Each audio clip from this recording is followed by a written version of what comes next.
केसरिया से मन जोगी हुआ रे, दिल झूमे देखो मतवारा हुआ रे, केसरिया से मन जोगी हुआ। हर पल मनाओ केसरी त्योहार।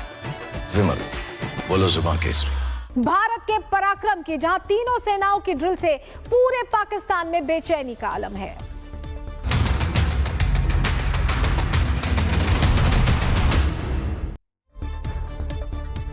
और चलिए प्रहार की शुरुआत करने जा रहे हैं और आज एक एक तस्वीर बहुत खास है क्योंकि आज जो तस्वीरें हम आपको दिखाने वाले हैं ये पाकिस्तान के जख्मों पर नमक की तरह काम करेंगी।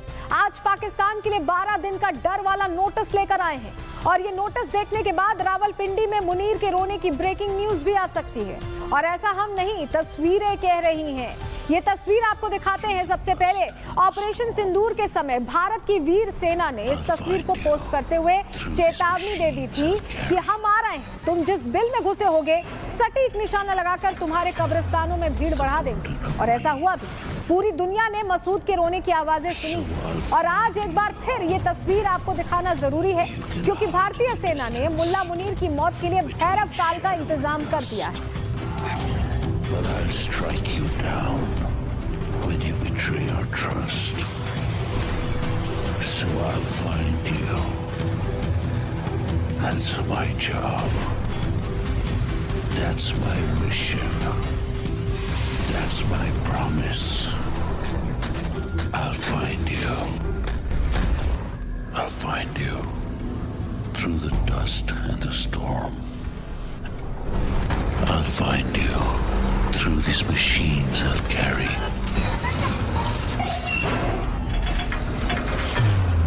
The burden of mine. तो देखिए भैरव काल से पहले ऑपरेशन त्रिशूल भी मुनीर की दिल की धड़कनें बढ़ाने वाला है क्योंकि पाकिस्तान के बॉर्डर पर भारतीय सेना की तोप, LMGs, modern weapons, BrahMos 2 lethal tanks सब कुछ नजर आने वाला है और भारतीय सेना के इन हथियारों की आवाज रावलपिंडी में भी सुनाई देगी। लेकिन बड़ा सवाल तो यह है कि आखिर चल क्या रहा है? भारतीय सेना पाकिस्तान को रुलाने पर क्यों आमादा है और क्या यह सिंदूर 2.0 का एक ब्लूप्रिंट है? ये सवाल सभी के मन में चल रहा है और तस्वीर ये जो आप देख रहे हैं पाकिस्तानी बॉर्डर पर क्योंकि भारत की गर्जना सुनाई देगी। भारत की तीनों सेनाएं साझा युद्धाभ्यास करने वाली हैं, ड्रिल करने वाली हैं और ये ड्रिल क्योंकि बॉर्डर एरियाज में हो रहा है और ऐसे में पाकिस्तान की टेंशन बढ़ा रहा है। पाकिस्तान सोच रहा है कि क्या ये ऑपरेशन सिंदूर 2.0 की तैयारी तो नहीं है क्योंकि उनकी धड़कनें बढ़ गई हैं। पिछली बार बहुत नुकसान हुआ था और देखिए नजर सिर्फ एक जगह नहीं हर तरफ रखेंगे तो समझ आएगा कि कुछ तो बड़ा चल रहा है। पाकिस्तान के खिलाफ कोई तो बड़ी कार्रवाई होने वाली है क्योंकि भारतीय सेना के चारों कमांड बीते 1-2 हफ्ते में इस तरह की तस्वीरें पोस्ट कर चुके हैं जहां अभ्यास चल रहे हैं और ये अभ्यास कितने हाई लेवल पर चल रहे हैं, इनकी इंटेंसिटी क्या है। आप ये जो तस्वीरें देख रहे हैं मेरे आसपास 4 तस्वीर देखिए, पूरब से लेकर पश्चिम तक और उत्तर से लेकर दक्षिण तक भारतीय सेना पूरी तैयारी के साथ किसी बड़े ऑपरेशन को अंजाम देने जा रही है। तस्वीरें तो कम से कम यही कह रही हैं और ये तैयारी भी दिखा रही हैं कि भारत हर मोर्चे पर तैयारी कर रहा है, चाहे पूरब हो, पश्चिम हो, उत्तर हो, दक्षिण हो, हर जगह बड़े स्तर पर ड्रिल्स की जा रही हैं, तैयारी की जा रही है और पाकिस्तान को यही तस्वीरें बेचैन होने के लिए मजबूर कर रही हैं, टेंशन में डाल रही हैं क्योंकि पाकिस्तान को लग रहा है कि अगर ये तैयारी है तो अंजाम क्या होगा। और मुल्ला मुनीर के वध का ये कोई एक संकेत नहीं है। इससे पहले पश्चिमी कमान के सैन्य commander lieutenant general Manoj Katiyar ने जो हिंट दिया था वो आप पहले सुन लीजिए। हम पूरी तरह से तैयार हैं और जो चीजें हम पिछले ऑपरेशंस में जब हमने एक तरीके से जब सीज फायर हुआ था, युद्ध विराम हुआ था, तो अभी आप ये मान के चलिए हम उसके आगे की कार्रवाई करेंगे, यानी कि अभी और कुछ हम आगे बढ़ के करेंगे जो पिछली बार हुआ था उससे भी ज्यादा होगा। Operation Sindoor 2 can be more deadlier. Yes, you are very right. It has to be more deadlier. There is no doubt in that. Pakistan के खिलाफ जो हिंट मिल रहे हैं उससे बहुत कुछ साफ हो जाता है। जिस सरकार में सेना 3 बार घुसकर पाकिस्तान को मार सकती है वहां कुछ भी मुमकिन है और ऐसे में आज उन 12 दिनों के बारे में आपको जानकारी देते हैं जो पाकिस्तान के लिए फाइनल अलर्ट है। ग्राफिक्स के जरिए आपको 12 दिन चलने वाले ऑपरेशन त्रिशूल के बारे में पूरी डिटेल चलिए दे देते हैं। पाकिस्तान और उसकी सेना पर 12 दिन, ये 12 दिन भारी रहने वाले हैं। भारत की तीनों सेनाएं युद्धाभ्यास करेंगी। तारीख 30 अक्टूबर से 10 नवंबर है इस युद्धाभ्यास की। जगह पश्चिमी सीमा है। ये ऑपरेशन सिंदूर के बाद सबसे बड़ा ड्रिल है, सबसे बड़ा युद्धाभ्यास है। सर क्रीक में पाकिस्तान की नापाक गतिविधियां देखी गई हैं और इस युद्धाभ्यास के मायने इसीलिए और बड़े हो जाते हैं। ऑपरेशन का नाम त्रिशूल रखा गया है, त्रिशूल युद्धाभ्यास। इसमें सेना, नौसेना और वायुसेना यानी तीनों सेनाएं शामिल हो रही हैं। भारत ने नोटम जारी कर दिया है। नोटम 30 अक्टूबर से लेकर 10 नवंबर तक के लिए जारी किया गया है। दक्षिणी कमान के जवान अहम भूमिका में इस दौरान रहने वाले हैं। इस ऑपरेशन के दौरान अलग अलग जगहों पर संयुक्त ऑपरेशन चलाए जाएंगे। कच्छ का क्रीक इलाका इसमें शामिल है। पश्चिमी सीमा का रेगिस्तानी इलाका इसमें शामिल है। सौराष्ट्र तट पर समुद्री ऑपरेशंस किए जाएंगे। अब आप सोचिए कि ये ऑपरेशंस जब होंगे तो पाकिस्तान किस तरह से डर रहा होगा। जिस वक्त ऑपरेशन त्रिशूल की खबर सामने आई उस वक्त रक्षा मंत्री राजनाथ सिंह भारत पाकिस्तान बॉर्डर पर मौजूद थे। जैसलमेर में उन्होंने तनोट राय माता मंदिर में दर्शन पूजन किए। उन्होंने 60 साल पुराने जंग के निशान देखे। ये वो जगह है जहां साल 1965 के भारत पाकिस्तान युद्ध के दौरान पाकिस्तान की ओर से बम गिराए गए थे, लेकिन एक भी बम नहीं फटा था। लेकिन आज सवाल तो ये है कि आखिर ये सारी घटनाएं एक साथ क्यों हो रही है। सेना युद्धाभ्यास कर रही है, राजनाथ सिंह तनोट मंदिर जाते हैं और तस्वीरें पाकिस्तान को बेचैन करती हैं। और बात यहीं तक सीमित नहीं, क्योंकि त्रिशूल के साथ हथियारों का वार्म अप चल रहा है। तो वहीं पाकिस्तान के लिए भैरव कमांडर्स भी तैयार हो गए हैं। ये कमांडर पाकिस्तान को अंदर से खत्म करने के लिए काफी हैं और जब रक्षा मंत्री इनके साथ खुद खड़े हैं तो मतलब मैटर काफी बड़ा है। अब आपको अगली तस्वीर भी दिखाते हैं। अगली तस्वीर दीजिए। ये आप भैरव कमांडर्स को देख चुके हैं और अब ये दूसरी तस्वीर आपको दिखा रहे हैं जहां रक्षा मंत्री राजनाथ सिंह भैरव टीम के साथ हथियारों का जायजा ले रहे थे। तो ये जो सब कुछ चल रहा है, अगर इसे जोड़कर देखें, समझें, तो लगता है ना कि भारत तैयारी कर रहा है और बड़ी तैयारी कर रहा है। ये तस्वीरें जो आपको और हम दिखा रहे हैं, ये देखिए, ये लोंगेवाला बॉर्डर पर कुछ इस तरह भारतीय सेना अभ्यास करती हुई देखी जा रही है। मतलब चारों तरफ आप ध्यान से देखेंगे तो समझेंगे कि सेना सबसे हीटेड मोड पर आ चुकी है। ऐसा लगता है कि अगले 24 घंटे, अगले 48 घंटे में कुछ बड़ा हो सकता है, क्योंकि जिस तरह ये ड्रिल्स की तस्वीरें आ रही हैं वो बता रही हैं कि तैयारी बहुत बड़ी है और बड़े पैमाने पर हो रही है। सिर्फ एक जगह नहीं, तमाम वो जो बॉर्डर एरियाज हैं वहां पर सेना का पराक्रम दिख रहा है और वो ड्रिल्स दिख रही हैं जो बता रही हैं कि ये ऐसी ड्रिल्स तब होती हैं जब आप तैयारी करते हैं, जीत की तैयारी, और भारत जीत की तैयारी कर रहा है।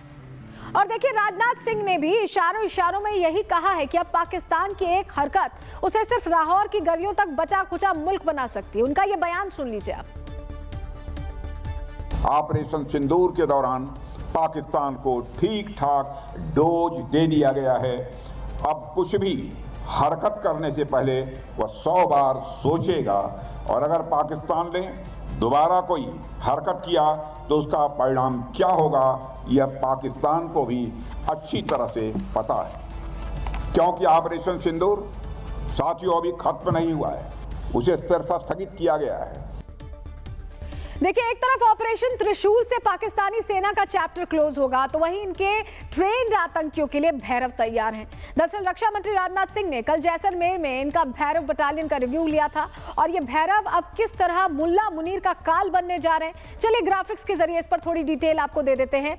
भारतीय सेना 25 भैरव बटालियन को जल्द तैनात करने वाली है। 5 बटालियन 1 नवंबर 2025 से ऑपरेशनल होंगी।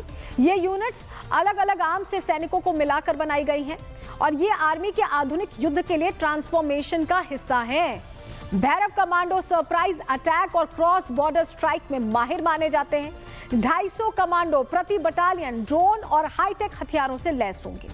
पाकिस्तान बॉर्डर पर तैनात टेरर हाइडआउट्स को ये आसानी से नष्ट करेंगे और एलओसी पर घुसपैठ रोकने में ये सक्षम है, तेजी से हमला करने में सक्षम है। काउंटर इंसर्जेंसी में ट्रेंड पाकिस्तानी पोजीशंस को कमजोर करेंगे। स्पेशल फोर्सेस को फ्री कर हाई रिस्क मिशंस पर ये फोकस करने वाले हैं। चाइना और पाकिस्तान कोल्यूजन के खिलाफ शॉक अटैक के लिए भी इनकी तैयारी करवाई गई है। 25 बटालियन से पाकिस्तान के लिए गेम चेंजिंग खतरा हो सकता है और यही मुनीर के लिए चिंता का विषय भी है। काल भैरव की बटालियन पाकिस्तान में बचे खुचे आतंकी कीड़ों को भी 100% मौत देने के लिए तैयार है और इस बार सेना की तरफ से इतनी अग्रेसिव अप्रोच के पीछे सेना प्रमुख का बयान काफी हद तक ऐसा लगता है कि अब ऑपरेशन सिंदूर 2.0 में सिर्फ आतंकी कैंप्स नहीं बल्कि मुनीर का हेडक्वार्टर भी उड़ने वाला है। उनका ये बयान सुन लीजिए। इस बार भारत देश पूरी तैयारी के साथ है और इस बार वो संयम नहीं रखेगा जो सिंदूर 1.0 में हमने संयम रखा। इस बार हम आगे की कार्रवाई करेंगे और कुछ ऐसी कार्रवाई करेंगे कि हो सकता है पाकिस्तान को सोचना पड़े कि उसे इतिहास में भूगोल में रहना है कि नहीं रहना है। अगर उसे भूगोल में अपनी जगह बनानी है तो उसके लिए उसे जो स्टेट स्पॉन्सर टेररिज्म जिसको हम बोलते हैं, यानी कि उसका देश जो टेररिज्म को स्पॉन्सर कर रहा है उसे रोकना पड़ेगा। तो आप अपनी पूरी तैयारी करके रखिए और अगर परवरदिगार चाहेंगे, भगवान चाहेंगे, वाहेगुरु चाहेंगे तो बहुत जल्दी ही आपको मौका मिलेगा। उसके लिए ऑल द बेस्ट। जय हिंद। देखिए, पाकिस्तान के साथ ये तो होना ही था और इसके बारे में हमारे भारत में कहा भी जाता है कि पाप का घड़ा एक ना एक दिन भरता जरूर है और पाकिस्तान के पाप का घड़ा अब शायद भर चुका है और यही वजह है कि वहां से इस तरह की तस्वीरें सामने आ रही हैं। आपको जरा तस्वीर दिखाते हैं जो बता रही है कि पाकिस्तान की हालत किस कदर खराब है। पूरे पाकिस्तान की आवाम गरीबी से परेशान है, वो गरीबी से मर रही है, आवाम अलग मर रही है और अभी कुछ दिन पहले तस्वीरें आपने देखी थी जहां तालिबान मार रहा है और इन सब के बाद ऑपरेशन सिंदूर 2.0 कमिंग सून का टीजर भी भारतीय सेना की तरफ से लॉन्च कर दिया गया है। अब कुल मिलाकर इन तस्वीरों को देखने के बाद तो यही समझ में आता है कि पाकिस्तान के लिए आने वाले दिन बहुत मुश्किल बीतने वाले हैं। पाकिस्तान का फेल्ड फील्ड मार्शल मुल्ला मुनीर अब पूरी तरह से भारत की रेंज में आ चुका है। बस एक ऑर्डर का इंतजार है और इसके बाद पाकिस्तान किस तरह से खंड खंड होगा रिपोर्ट के जरिए आपको दिखाते हैं। भारत माता की।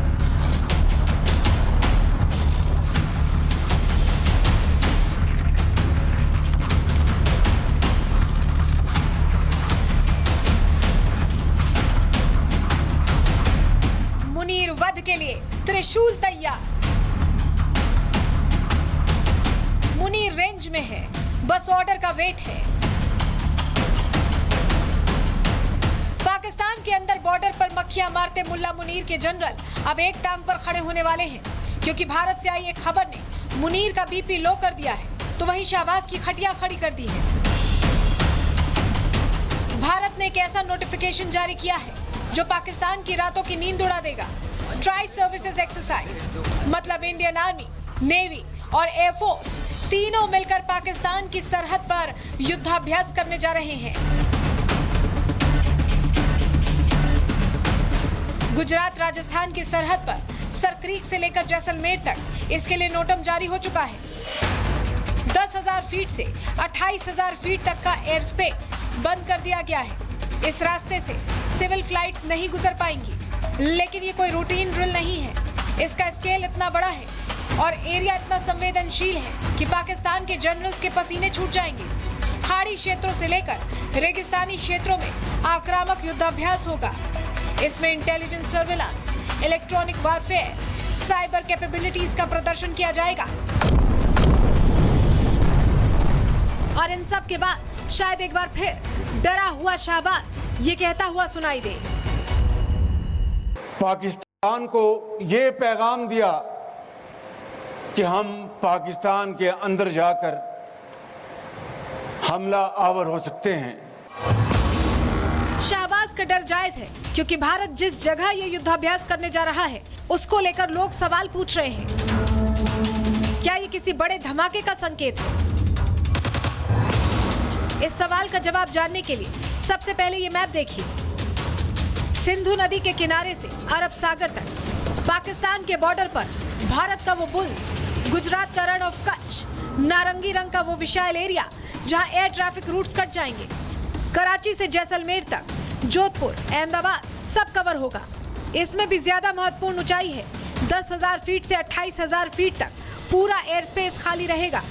मतलब fighter jets, missile test, drone swarms कुछ भी दागा जा सकता है। ये एरिया खास है क्योंकि सर क्रीक वो जगह है जहां 1965 और 1971 के युद्धों में खूनी जंग हुई। अब भारत वहां तीनों सेनाओं को एक साथ उतार रहा है। ये पाकिस्तान के लिए जिंदगी और मौत का संकेत है क्योंकि ये वही सर क्रीक इलाका है जहां मुनीर अपनी नापाक हरकतों का विकास करना चाहता था, जिसको लेकर राजनाथ सिंह ने उसे चेताया था कि कोई गलत हरकत की तो कराची से रास्ता निकाल देंगे। अगर सरक्रीक इलाके में पाकिस्तान की ओर से कोई भी हिमाकत की गई तो उसे ऐसा करारा जवाब मिलेगा कि इतिहास और भूगोल दोनों बदल जाएंगे मेरे साथियों। और 1965 की जंग में भारत की सेना ने लाहौर तक पहुंचने का सामर्थ्य भी दिखाया। आज 2025 में पाकिस्तान को याद रखना चाहिए कि कराची का एक रास्ता क्रीक से ही होकर गुजरता है। रक्षा मंत्री जिस सर क्रीक की बात कर रहे हैं, आज उसी जगह पर इंडियन आर्मी की इन्फेंट्री ब्रिगेड्स, नेवी के वॉरशिप अरब सागर में तैनात और एयरफोर्स के रफेल, मिराज 2000, सुखोई 30 सब मिलकर इंटीग्रेटेड ऑपरेशंस दिखाएंगे। Rapid deployment, coastal security, multi domain threats सब कवर होगा। पाकिस्तान के बॉर्डर पर 12 दिनों तक गूंजने वाली त्रिशूल की आवाज मुनीर कितने दिन तक सहन कर पाता है ये तो वक्त ही बताएगा, लेकिन ये तो तय है कि सिंदूर 2.0 में मुनीर बंकर में ही मारा जाएगा और आतंकिस्तान का भूगोल बदल जाएगा। Bureau report, Republic Bharat. अब एक तरफ पाकिस्तान पर बड़ा प्रहार करने की तैयारी है तो वहीं दूसरी तरफ पाकिस्तान का मुंह काला होने वाला है। और ऐसा हम नहीं, खुद FATF के अध्यक्ष कह रहे हैं। क्यों हम ऐसा कह रहे हैं बताते हैं। दरअसल FATF वो संगठन है जो ये तय करता है कि अगर कोई देश आतंकवादी गतिविधियों में लिप्त है तो उस पर प्रतिबंध लगाए जाएं। और पाकिस्तान पर अब इन्हीं प्रतिबंधों की मार पड़ने वाली है और उसे ग्रे लिस्ट करने की तैयारी की जा रही है।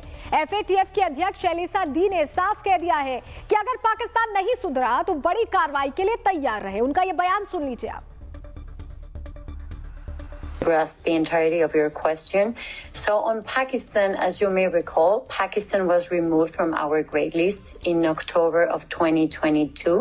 And as any country that is removed from the list, we continue a process of follow-up. And in this case, because Pakistan is not a member of the FATF, but a member of the Asia Pacific Group, APG, that follow-up is being carried by APG.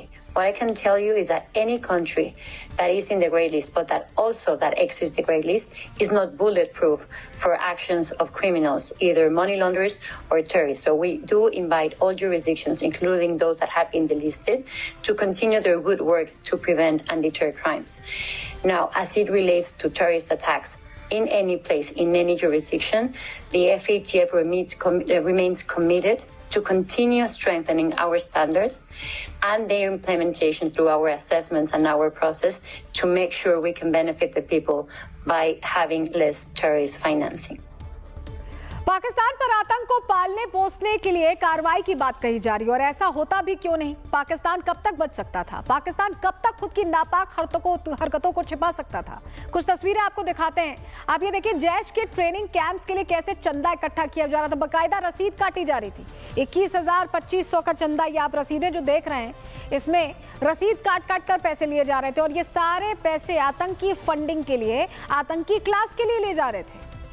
ये जो तस्वीर हम आपको दिखा रहे हैं, जैश के training camps के लिए, जैश के आतंकियों के लिए ये चंदा इकट्ठा किया जा रहा था। यानी चाहे दुनिया भर इन्हें बोलता रहे लेकिन इन पर कोई असर नहीं होता। इनकी इतनी मोटी खाल है कि ये लगातार आतंक को फंड करते ही रहते हैं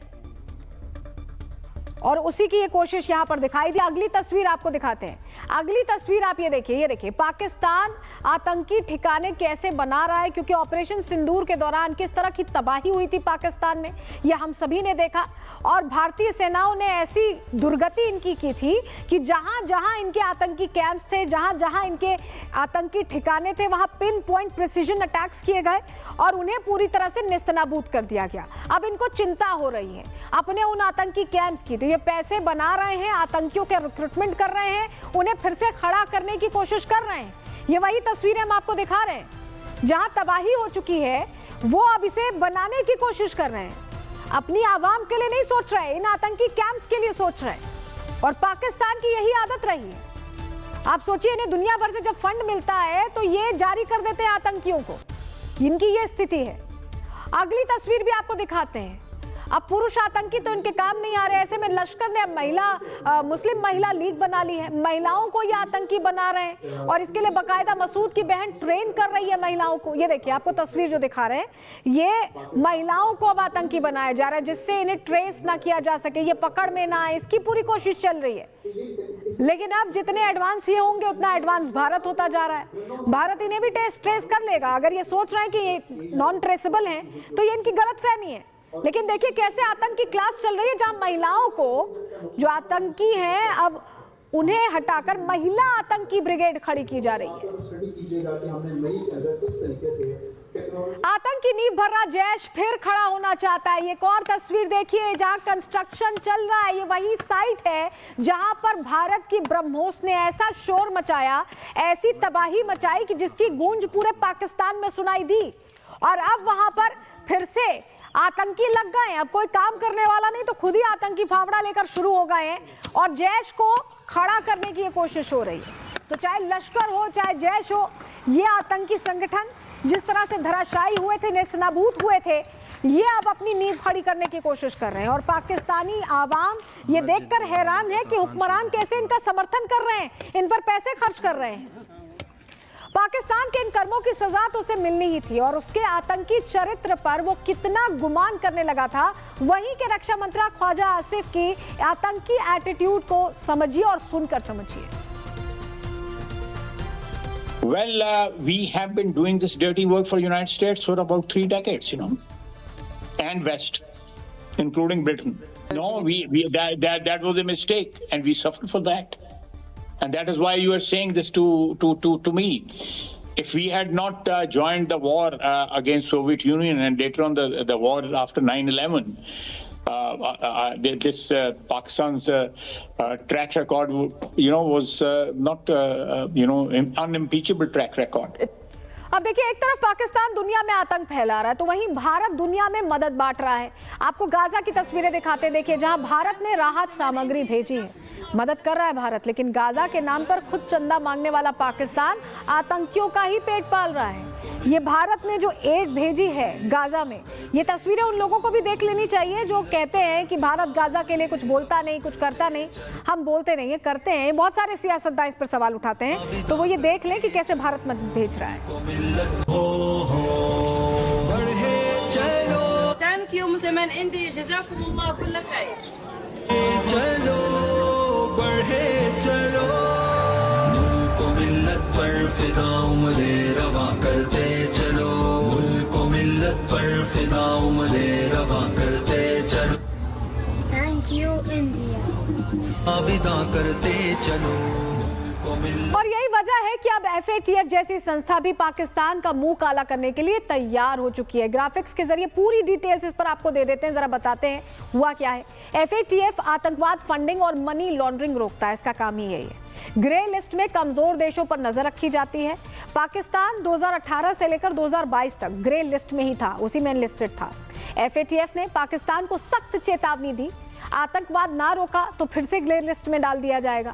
पाकिस्तान में आतंकी समूह डिजिटल फंडिंग अब कर रहे हैं। अब जो जानकारियां सामने आई हैं, जो खुलासे हुए हैं, पाकिस्तान में आतंकी चंदा जुटा रहे हैं, कैसे पर्चे काट रहे हैं, हमने आपको दिखाया। जैश आतंकी खुलेआम आतंकी कैंप्स बना रहे हैं, उन्हें रिबिल्ड कर रहे हैं। FATF पाकिस्तान को ग्रे लिस्ट में ऐसे में डाल सकता है, जिस तरह का बयान भी आया है। ग्रे लिस्ट में जाने से पाकिस्तान को आर्थिक नुकसान होगा। FATF ने कहा है कि सतर्क रहें, वरना पाकिस्तान के लिए आगे खतरा है और ग्रे लिस्ट में जाने की पूरी संभावना भी। एक तरफ पाकिस्तान के हुक्मरान अपने देश का मुंह काला करवाने पर उतारू हैं, तो दूसरी तरफ आवाम भी अब गुस्से में नजर आ रही है। उनका कहना है कि हमारे देश में तो सब कुछ चांद पर जा पहुंचा है। जरा सुनिए उन्हें भी। भारत चांद पर पहुंच गया, लेकिन हम भी किसी से पीछे तो नहीं है। हमारे हुक्मरानों ने हमें दुश्मन के आगे सर झुकाने नहीं दिया है। आज भारत चांद पर पहुंच गया तो भाई क्या हुआ, हम तो पहले ही आसमान पर हैं। हमारे मुल्क में महंगाई आसमान पर है, बिजली के बिल आसमान पर हैं, गैस की कीमतें आसमान पर हैं, पेट्रोल के रेट आसमान पर हैं, डीजल के निर्ख आसमान पर हैं, मिट्टी के तेल की कीमतें आसमान पर हैं, डॉलर आसमान पर है, हवाई जहाज के टिकट आसमान पर हैं, रेलवे और बसेस के किराए आसमान पर हैं, अशियाए खुरोनोश की कीमतें आसमान पर हैं, खाने के तेल की कीमतें आसमान पर हैं, आटा आसमान पर, चीनी के रेट आसमान पर, चावल के दाम आसमान पर, दाल की कीमतें आसमान पर, सब्जी की कीमतें आसमान पर, फल के दाम आसमान पर, बीफ और मटन की कीमतें आसमान पर, मुर्गी का गोश्त आसमान पर, दूध के रेट आसमान पर, चाय की पत्ती की कीमत भी आसमान पर, दवाओं की कीमतें भी आसमान पर, अस्पतालों के अखराजात भी आसमान पर, स्कूल्स की फीस आसमान पर, मुल्की कर्जे आसमान पर, हुकूमती अखराजात आसमान पर, हुक्मरानों की अय्याशियां आसमान पर, हमारी तो हिस्से मिजा भी आसमान पर है। इसीलिए तो सोशल मीडिया पर सारिफीन अब ये कह रहे हैं कि भारत चांद पर पहुंच गया तो क्या हो गया, जन्नत में तो भाई हम ही जाएं। अब पाकिस्तान चाहे धरती पर रहे या आसमान में, वो आतंकियों के लिए चंदा जुटाते रहे या ना जुटाएं, लेकिन अगर उसने आतंकी मंसूबों का चोला बंद नहीं किया तो उसका क्या अंजाम होगा, प्रधानमंत्री मोदी साफ शब्दों में बता चुके हैं। सुनिए। हमने आतंकवादियों को मिट्टी में मिलाने के लिए भारत की सेनाओं को पूरी छूट दे दी और आज हर आतंकी, आतंक का हर संगठन जान चुका है कि हमारी बहनों बेटियों के माथे से सिंदूर हटाने का अंजाम क्या होता है। देखिए, कुल मिलाकर पाकिस्तान में हालात बद से बदतर होते जा रहे हैं। कई इलाकों पर टीटीपी का कब्जा है। पाकिस्तान सरकार और सेना का वजूद मानो खत्म हो गया है। टीटीपी के लोग चीफ गेस्ट बनकर जा रहे हैं तो कहीं टीटीपी के लड़ाके स्कूलों में पढ़ा रहे हैं और पाकिस्तान के सियासतदान सिर्फ तमाशा देख रहे हैं। अब सवाल ये नहीं कि पाकिस्तान पर कौन राज करेगा, सवाल ये है कि पाकिस्तान नक्शे पर बचेगा या नहीं बचेगा। चलिए सबसे पहले पाकिस्तान की तस्वीर देख लीजिए, जहां खैबर पख्तूनख्वा में टीटीपी का कमांडर सद्दाम फुटबॉल टूर्नामेंट में चीफ गेस्ट बनकर पहुंच गया। हैरत की बात है कि पाकिस्तानी सेना एक एक करके अपना नियंत्रण जो है खोती जा रही है। मतलब साफ है कि पाकिस्तान इस वक्त आतंक की ऐसी मार झेल रहा है जिससे निकलना उसके लिए मुश्किल होता जा रहा है। ये आपको तस्वीर दिखा रहे हैं। टीटीपी का कमांडर मुख्य अतिथि बन गया है यहाँ पर। तहरीक Taliban Pakistan Mujahideen da garafkela roholiu ya tosi padar roholiu tosi petminan roholiu tosi हमकोरी भी मुसरा नदा जासूसी भी। अब जरा आतंक की मार झेल रहे पाकिस्तान की ये तस्वीर भी देख लीजिए, कैसे टीटीपी के लड़ाकों ने बाजौर पर कब्जा कर लिया है। देखिए पूरे इलाके में ये फैले हुए हैं, एक एक करके ये बाजौर के अंदर घुस आए हैं और इस इलाके को पूरी तरह से इन्होंने अपने कंट्रोल में ले लिया। आपको वो तस्वीर दिखा रहे हैं, टीटीपी के कंट्रोल में बाजौर का इलाका आ चुका है। आपको दूर दूर तक टीटीपी लड़ाके नजर आ रहे होंगे इस तस्वीर में और यहाँ पाकिस्तानी सेना की एंट्री बंद हो चुकी है।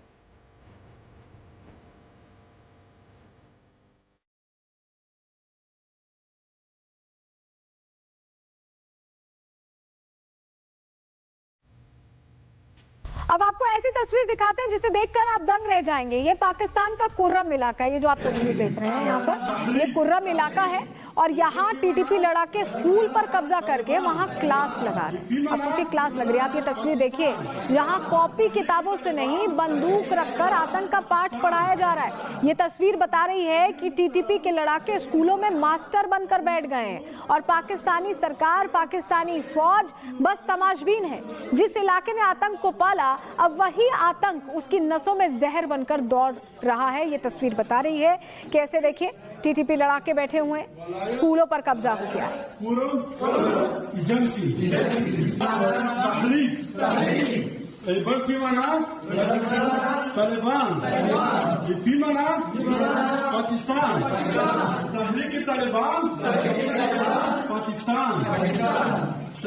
अमीर मुख्तारम अबू मंसूर आसिम मुफ्ती नूरवाली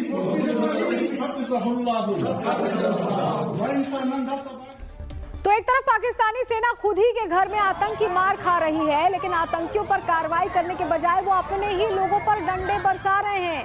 आपने ही लोगों को वो पीट रहे हैं। कैसे पीट रहे हैं आप इन तस्वीरों में देखिए। जो लापता हुए लोगों की मांग को लेकर प्रदर्शन पर बैठे हुए हैं उनको कैसे पीटा जा रहा है, भगाया जा रहा है, आप इस तस्वीर में देखिए।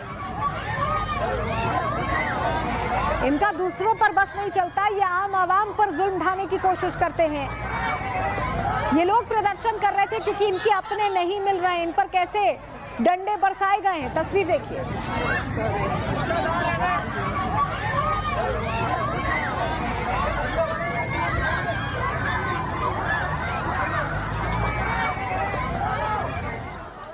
अब पाकिस्तान के अवाम उसके खिलाफ उतर आई है। उनका कहना है कि वो यहाँ पांव जमा चुके हैं, आतंकियों का कुछ नहीं कर पा रहे हैं और हमारे ऊपर बम दाग रहे हैं। देखिए कैसे ये पाकिस्तानी नागरिक हाथ में, ये देखिए मोर्टार लेकर पाकिस्तानी सेना पर अपना गुस्सा उतार रहा है।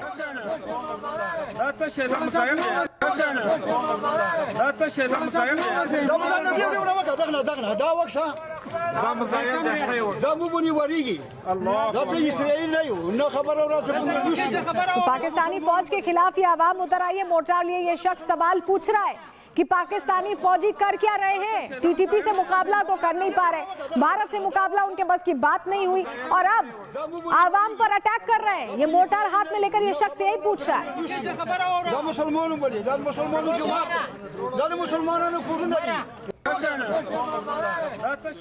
वही एक बार फिर पाकिस्तान में टीटीपी के हमले अब तेज होते दिखाई दे रहे हैं, जो पाकिस्तान सरकार के लिए बड़ी चुनौती बन गया है। टीटीपी चुन चुन कर पाकिस्तानी फौजियों को निशाना बना रही है। पाकिस्तानी फौजियों के अंदर इतना डर चढ़ गया है कि अब ये तैनाती से भी डर रहे हैं। ये कहते हैं कि उस इलाके में ये जाना ही नहीं चाहते।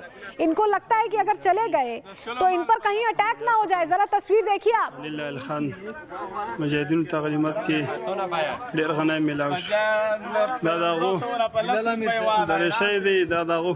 ये फौज का, पाकिस्तानी फौज की पूरी तरह से जो उनकी ड्रेस है वो यहाँ रखी हुई है, उनकी वर्दी है और इस वर्दी को ऐसे सरेआम फेंका गया ये बताने के लिए कि टीटीपी किस तरह से वर्दी भी नहीं छोड़ रही उन पर। और चलिए अब आपको ग्राफिक्स के जरिए जरा बताते हैं कि टीटीपी ने कैसे पाकिस्तानी फौजियों की नाक में दम कर रखा है। चलिए डिटेल थोड़ी दे देते हैं आपको। टीटीपी ने पाकिस्तान की नाक में दम किया हुआ है। पाकिस्तान में तेज हो गए टीटीपी के अटैक्स। खैबर सहित कई इलाके हैं जहां पर कब्जा हो चुका है। ग्रामीणों से लेकर शहर के हिस्सों तक टीटीपी का पूरा कंट्रोल कई इलाकों में हो गया है। बद्दाबेर है, मतानी है, बर्रोड है, इन 3 इलाकों पर पूरा कब्जा हो चुका है। जगह जगह टीटीपी ने वसूली केंद्र भी बना रखे हैं। हथियार और नई भर्ती के लिए वहां पर फंड जुटाए जा रहे हैं। खैबर हंगू कुर्रम मार्ग पर टीटीपी ने इतना चेक पोस्ट बना लिया है। तो सोचिए पाकिस्तान के अंदर टीटीपी का ही चेक पोस्ट।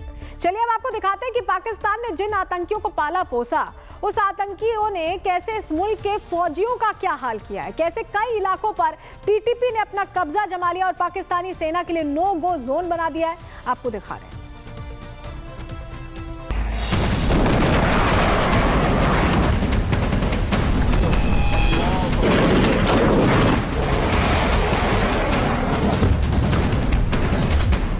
ये पाकिस्तान का वो हिस्सा है जहां पाकिस्तानी फौजियों का राज चलता था, लेकिन आज यहां टीटीपी का कब्जा है। खैबर इलाके में पाकिस्तान ने अपना कंट्रोल पूरी तरह से खो दिया है। यहां सरकारी नियंत्रण तेजी से कमजोर हो रहा है। इस जगह पर अब पाकिस्तान के वजूद के अंत की दास्तां लिखी जा रही है।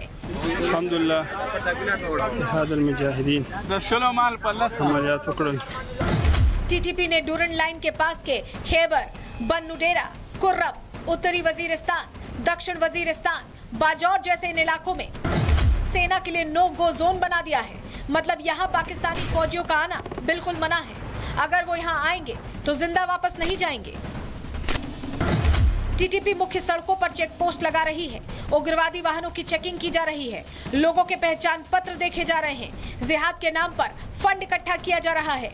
चेक पोस्ट संभालने की तस्वीरें जारी की जा रही हैं, जो सरकार की सत्ता के लिए एक सांकेतिक और वास्तविक चुनौती है।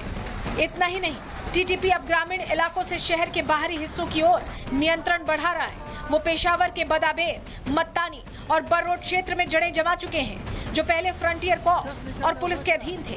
खैबर मोहम्मद बेल्ट में अब टीटीपी ने कैंप्स लगाना शुरू कर दिया है। ये रणनीति तालिबान की अफगानिस्तान रणनीति की तरह है, जिसमें पहले ग्रामीण इलाकों पर धीरे धीरे नियंत्रण किया गया, फिर शहर की मुख्य सड़कों में घुसपैठ की गई। वहीं अब पाकिस्तान की आवाम भी टीटीपी के फेवर में आ रही है और पाकिस्तान में टीटीपी के बढ़ते हमलों से अब पाकिस्तानी फौज भी पीछे हटने लगी है। मौजूदा हालात में पाकिस्तान पर सबसे गंभीर आंतरिक सुरक्षा संकट है। टीटीपी के लड़ाके अब सड़कों पर खुलेआम घूम रहे हैं, पैम्फलेट्स बांट रहे हैं और धन इकट्ठा कर रहे हैं, जिससे विद्रोह की आग और ज्यादा फैल गई है। ये पाकिस्तान की उत्तर पश्चिमी सीमाओं पर कमजोर नियंत्रण की चेतावनी है। Bureau report, Republic Bharat.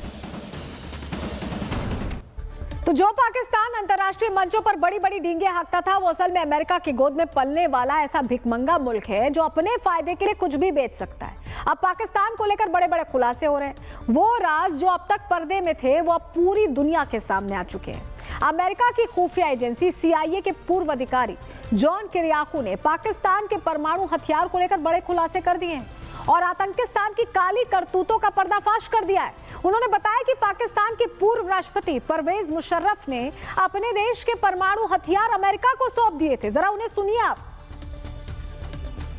When I was stationed in Pakistan in 2002, I was told unofficially that the Pentagon controlled the Pakistani nuclear arsenal. That Musharraf had turned control over to the United States because he was afraid of exactly what you just described. और देखिए, ये कोई पहली बार नहीं है जब कंगाल Pakistan America को कुछ बेच रहा हो। पाकिस्तान के सेल्समैन आसिम मुनीर भी पाकिस्तान को बेचने पर तुले हुए हैं। हाल ही में मुनीर ने ट्रंप को ऐसा ऑफर दिया जिसे देखकर हर कोई दंग रह गया। तस्वीरें जो हम आपको दिखा रहे हैं, यहाँ पर तस्वीर देखिए ये, जहां ये साफ दिख रहा है कि मुनीर के हाथ में पाकिस्तान के रेयर अर्थ मिनरल्स का वो ब्रोशर है जिसे दिखाकर वो अमेरिका से सौदा करने की कोशिश कर रहा है। पाकिस्तान अमेरिका के टुकड़ों पर पल रहा है और ट्रंप को खुश करने के लिए वो ऐसे दांव चलता रहता है। इसमें कोई नई बात नहीं है कि उसे वक्त पर रोटी नसीब हो सके, कुछ पैसे उसकी झोली में आ सके। ये उनकी हर बार की कोशिश है। वहीं अब आपको अगली तस्वीर दिखाते हैं। ये तस्वीर देखिए, जहां एक तरफ मुनीर अमेरिका से भीख मांगने पर लगे हुए हैं, दूसरी तरफ शहबाज शरीफ जो हैं वो कटोरा लेकर कुछ दिन पहले सऊदी अरब पहुंचे थे और वहां जाकर मुल्क की सुरक्षा की उन्होंने दुहाई दी। पाकिस्तान की लाख मिन्नतें करने के बाद दोनों देशों के बीच डील हुई और किसी भी एक देश पर अगर अटैक होता है तो दोनों देशों पर हमला माना जाएगा। ये बात हो गई। इस डील को स्ट्रैटेजिक म्यूचुअल डिफेंस एग्रीमेंट नाम दिया गया। अब देखिए, डील तो हो गई, लेकिन अब सवाल उठता है कि क्या डील के मुताबिक जरूरत पड़ने पर पाकिस्तान अपने परमाणु हथियार भी सऊदी को दे देगा? इस पर पाकिस्तानी रक्षा मंत्री ख्वाजा आसिफ का क्या कुछ कहना है, उन्हें सुन लीजिए आप। एक तो हमारी न्यूक्लियर पावर है, उसको साबित हुए इस वक्त क्वार्टर सेंचुरी हो गई है। अब जहां तक उसके बाद जो है we have armed forces which are now battle hardened, उसकी उनके टेस्ट हो चुका है। जो हमारे पास है, जो हमारी कैपेबिलिटीज हैं, वो बिल्कुल स्पेक्ट के नीचे जो है अवेलेबल होंगी। अभी हालात ऐसे हैं कि कंगाल पाकिस्तान इतने बुरे दौर से गुजर रहा है कि मुल्ला मुनीर और शहबाज शरीफ दुनिया भर में भीख मांगते फिर रहे हैं। कहीं उन्हें भीख मिल रही है तो कहीं उन्हें उल्टे पांव लौटना पड़ रहा है। ऐसे में TLP जो पाकिस्तान में बैन हो चुकी है, उसके सर्वे सर्वा हाफिज साद हुसैन रिजवी ने पाकिस्तान सरकार को क्या सलाह दी है, वो भी आपको सुनवा रहे हैं। काजी मुल्क की इकोनॉमी खतरे में है, हम मुल्क की मैशत बचाने के लिए जा रहे हैं। मैंने कहा इधर आओ, तुम कहते हो पाकिस्तान के रोडों पे निकलने से कुछ नहीं होता, एक बार बाहर निकलो, कुरान को दाएं हाथ में उठाओ और एटम बम वाले बक्से को बाएं हाथ में उठाओ और पूरी काबीना भर के स्वीडन ले जाओ और जाकर कहो कि हम कुरान के तहफ़्फ़ुज़ के लिए आए हैं। सारी कायनात की नेमतें अगर तुम्हारे पाँव में ना आ गई तो हमारा नाम बदल के रख देना। चलिए अब आपको ग्राफिक्स के जरिए बताते हैं कि पाकिस्तान के परमाणु हथियार पर खुलासा क्या हुआ है। डिटेल इस पर थोड़ी आपको ग्राफिक्स के जरिए दे देते हैं। पाकिस्तान परमाणु हथियार पर बड़ी जानकारी मिली है। CIA के पूर्व अधिकारी ने पर्दाफाश किया, जिन्हें मैं आपको सुनवाया भी। मुशर्रफ ने डॉलर के लालच में दरअसल एटम बम अपने बेच दिए थे। न्यूक्लियर वेपन्स पर US का पूरा कंट्रोल उस दौर में हो गया था। अमेरिका ने मुशर्रफ को खरीद लिया था पैसों से। पाकिस्तान में US एजेंसी अपनी मर्जी से काम करती थी। ISI को अमेरिका से लाखों डॉलर कैश मिला था उस दौर में। CIA के इशारों पर ISI काम करती थी और पाकिस्तान भारत के खिलाफ जंग नहीं जीत सकता था, यह भी कहा इन अधिकारी ने, CIA के पूर्व अधिकारी ने। पाकिस्तान आज भी बिका हुआ देश है, किरियाकू ये कह रहे हैं, और ये बहुत बड़ा खुलासा है। जो बताता है कि पाकिस्तान कभी भी अपने दम पर कुछ नहीं कर सकता। भिखमंगा पाकिस्तान जो खुद अपने देश में सुरक्षा नहीं कर पा रहा, जो खुद के घर में भी आतंक से घिरा हुआ है, जो दूसरे देशों के पास जाकर सुरक्षा की गुहार लगा रहा है, वो भारत को परमाणु धमकी, गीदड़ भभकी लगातार देता रहता है और फिर से दे दी है। सुनिए जरा। No space for war in a nuclearized environment. Settle the core issues with Pakistan as per the international norms on the basis of equality and mutual respect. We will never be intimidated nor coerced by your rhetoric and shall respond decisively. बहरहाल लगता है कि Asim Munir operation सिंदूर की पिटाई भूल गए हैं और ब्रह्मोस की ताकत को भी उन्होंने अनदेखा कर दिया है। भारत कैसे पाकिस्तान के हर नापाक मंसूबे पर करारा प्रहार करेगा, उसकी एक इंच जो जमीन है उसका नामो निशान मिट जाएगा। वो भी आप सुन लीजिए। देश को यह विश्वास है कि हमारे जो विरोधी हैं, एडवर्सरीज हैं, अब ब्रह्मोस से बच नहीं पाएंगे। यह देश को पूरा भरोसा है। पाकिस्तान की जहां तक बात है तो अब उसकी एक एक इंच जमीन हमारी ब्रह्मोस की पहुंच में है। और ऑपरेशन सिंदूर में जो हुआ वह तो सिर्फ ट्रेलर था मेरे साथियों। ऑपरेशन सिंदूर में जो हुआ वह तो केवल एक ट्रेलर था, पर उस ट्रेलर ने ही पाकिस्तान को यह एहसास दिला दिया कि अगर भारत पाकिस्तान को जन्म दे सकता है तो समय आने पर वह, अब आगे मुझे बोलने की कोई जरूरत नहीं। तो सीआईए के अधिकारी ने पाकिस्तान की धज्जियां उड़ाकर रख दी हैं, उसकी पोल पट्टी खोल दी है। कैसे यहां के सियासतदान और यहां की फौज इस देश को बेचकर भक्षक बनकर सदियों से मौज काट रही है, आपको रिपोर्ट के जरिए बता रहे हैं।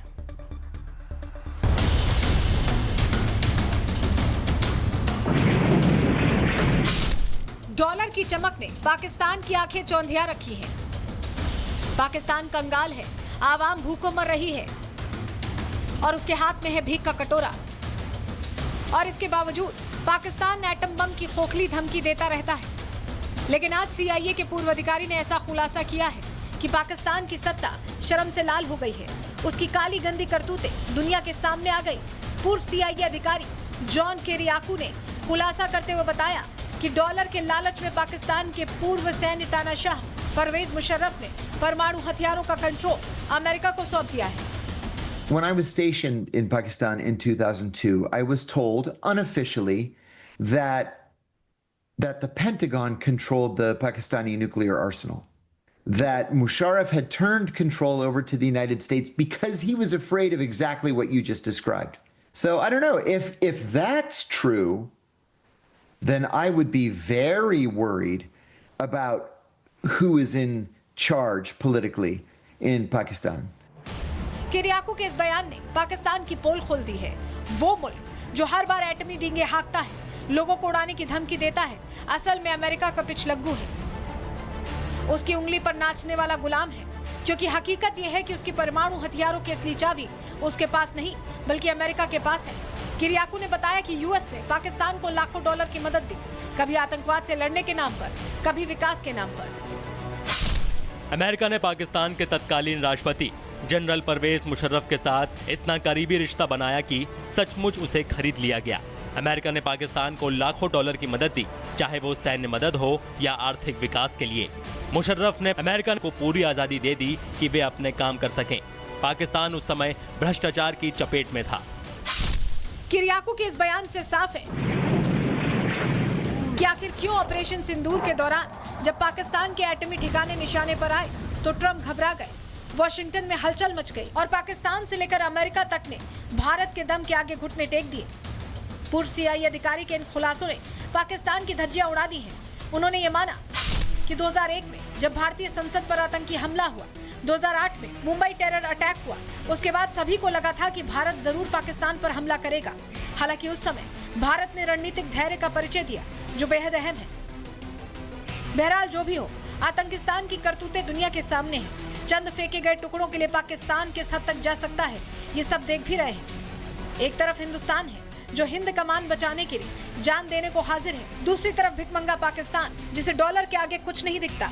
क्या आवाम, क्या हथियार, वो सब कुछ बेचने को तैयार है। लेकिन इन्हें कौन समझाए कि जब वजूद ही बिक जाएगा तो क्या रह जाएगा। Bureau report, Republic Bharat. अब एक तरफ जहां टीटीपी के मुसलमान मुनीर से अपना हक मांग रहे हैं, बलूचिस्तान के मुसलमान शहबाज से अपनी जमीन मांग रहे हैं, तो वहीं बिहार के भारतीय मुसलमान भी अब राजनीतिक दलों से अपनी हिस्सेदारी मांगते देखे जा रहे हैं। बिहार में चुनाव को लेकर राज्य का सियासी पारा हाई है। हर पार्टी अब 18% वोट के लिए हाथ पैर मार रही है। बीजेपी से लेकर ओवैसी और तेजस्वी यादव, सबको अब मुस्लिम ही याद आने लगे। रिपोर्ट के जरिए पूरी खबर आपको बताते हैं।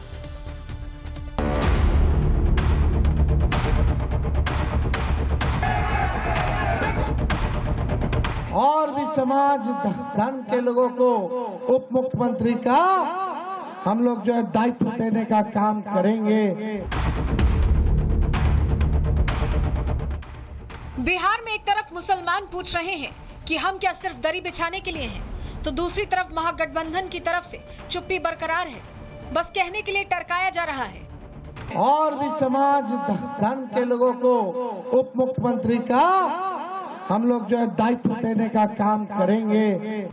बिहार में 18% अब इस बात से नाराज है कि उसे 2.5% ने पीछे छोड़ दिया।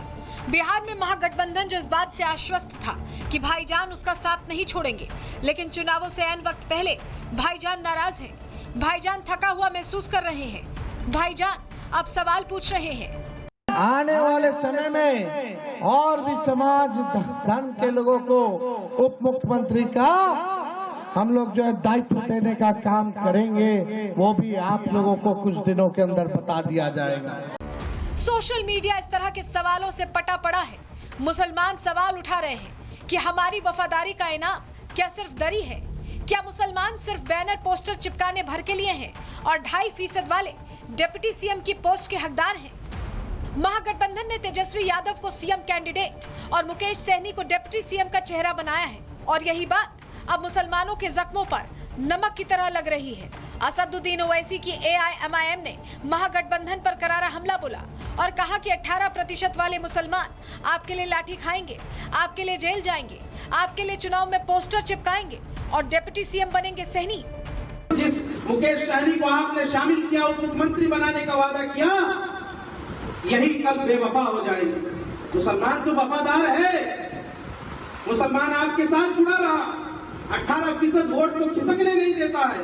मुसलमान UAPA में भी बंद होता है, मुसलमान लाठी खाता है। बिहार की सियासत में मुसलमानों के बीच विचारधारा की फूट पड़ती दिखाई दे रही है। मुसलमान त्रस्त नजर आ रहे हैं। सवाल पूछा जा रहा है कि बीजेपी के नाम से डराकर ये विपक्षी दल कब तक मुसलमानों का वोट लेते रहेंगे। तो देखिए, अब सवाल तो बड़ा है। मुसलमान भी त्रस्त आ चुके हैं और ऐसा ना हो कि बार बार विपक्ष को जिताने वाले 18% मुसलमान कहीं पाला बदलकर इस बार बीजेपी से डरे नहीं, उसे ही वोट कर दें। क्या होगा चुनाव में, इस पर हमारी नजर रहेगी। इसी के साथ आज के लिए प्रहार में इतना ही। दीजिए इजाजत, नमस्कार।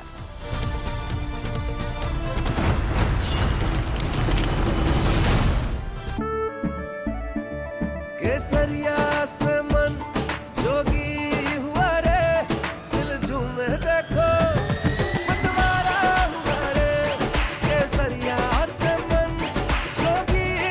हर पल मनाओ केसरी त्योहार। विमल, बोलो जुबान केसरी।